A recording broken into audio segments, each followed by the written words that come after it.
In a time of universal deceit, telling the truth is a revolutionary act.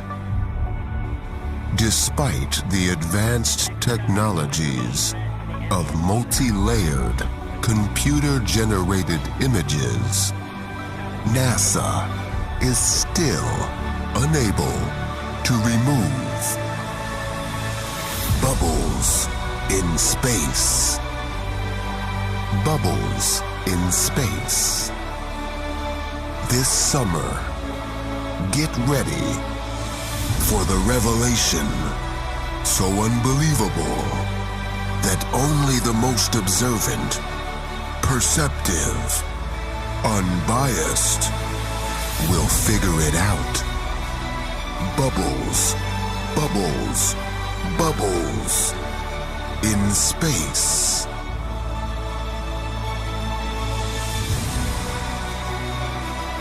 Bubbles in Space starts today at theaters everywhere.